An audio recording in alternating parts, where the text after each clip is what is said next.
The Beagle originated in England. His heritage stretches back to the packs of hunting hounds kept by landed gentry to hunt deer and hare. Beagle-like scent hounds were known as far back as 1475 when the word beagle was first used to describe this type of hunting dog. It's a matter of debate whether the name comes from a Celtic word meaning small or a French word meaning open mouth or loud mouth. Given the beagle's propensity for barking when he catches an interesting scent on the wind, the latter theory seems most likely.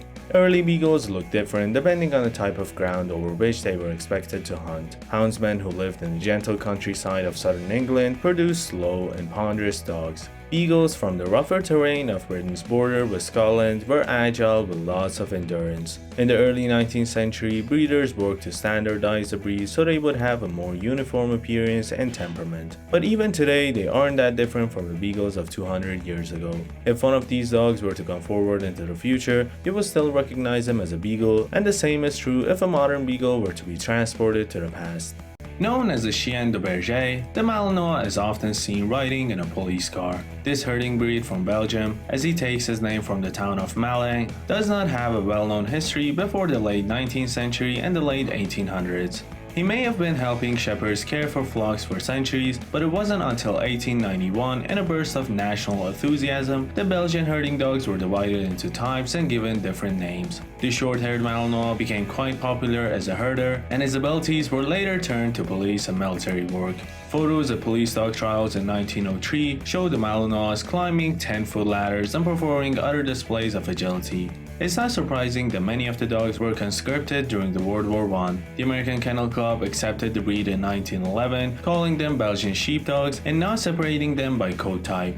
Today, the Malinois is a popular police and military dog and can be a good family companion in the right home.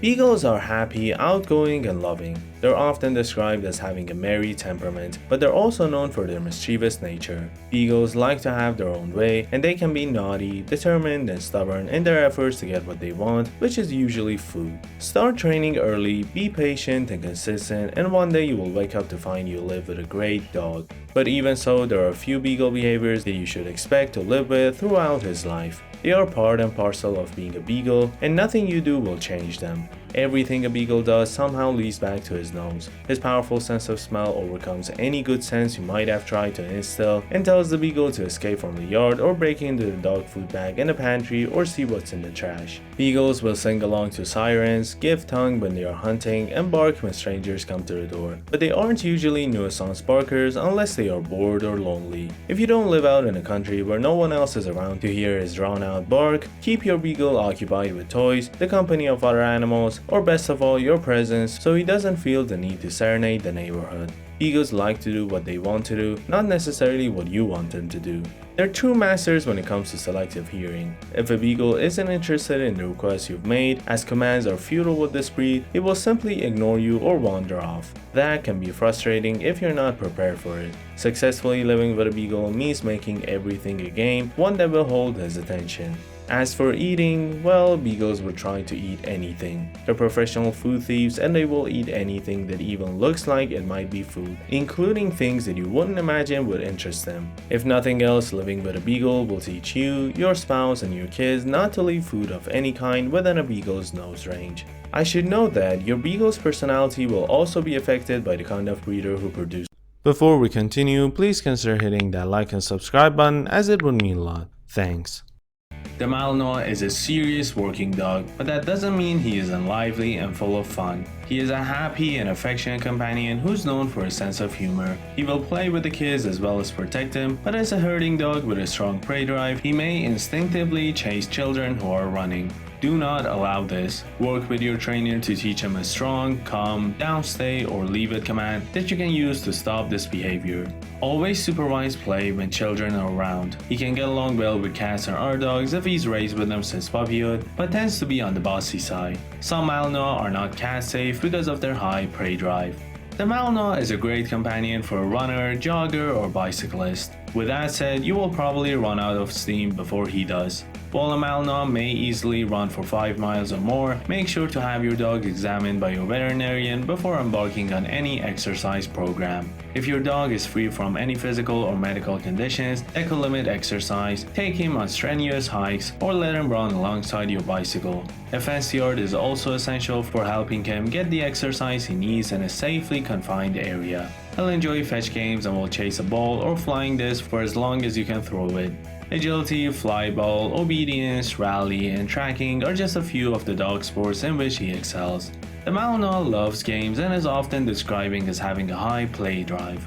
It's important to the Malinois to be a part of the family, and he loves having their attention. He's wary of strangers and makes an excellent watchdog, but he needs lots of socialization to make sure he doesn't become overly suspicious. The more people he meets, the better his judgment becomes. A Malinois who is well socialized is a confident dog. When he meets people outside the family, his temperament can range from outgoing to reserved, but he should never be shy or aggressive. Say no thanks if a puppy's parents aren't approachable or if a puppy seems either fearful or aggressive. Train this sensitive and highly intelligent dog with light touch. He learns quickly and responds to moods and tones of voice, so harshness or rough treatment is often counterproductive. Beagles from breeders who produce hunting dogs are more likely to be hard-changing and demanding of exercise. They're unsuited to lying around the house all day while everyone is at work or school. More laid-back Beagles typically come from a breeder who shows dogs in conformation.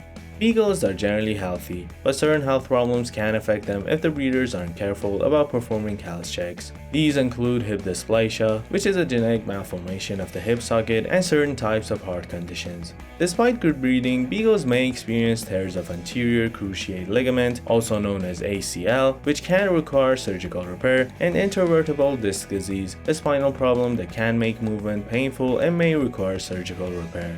Seizure disorders, hypothyroidism, diabetes, and cataracts may also be seen in this breed. Less common breeder-related conditions include deafness, heart disease, and dwarfism. Avoid breeders who try to sell you a puppy with dwarfism by marketing him as a rare pocket beagle.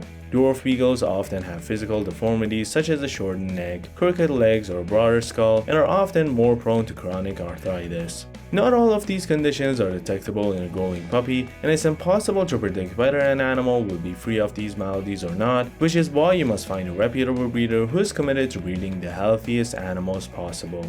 A few health problems that have been seen in a Belgian Malinois include hip and elbow dysplasia, progressive retinal atrophy, cataracts, paneas, and epilepsy. The American Belgian Malinois Club, which is the American Kennel Club parent organization for the breed in the United States, participates in the CHIC. For a Belgian Malinois to achieve CHIC certification, he must have OFA or PEN-HP certification for hips, an OFA clearance for elbows, and an eye clearance from the Canine Eye Registry Foundation.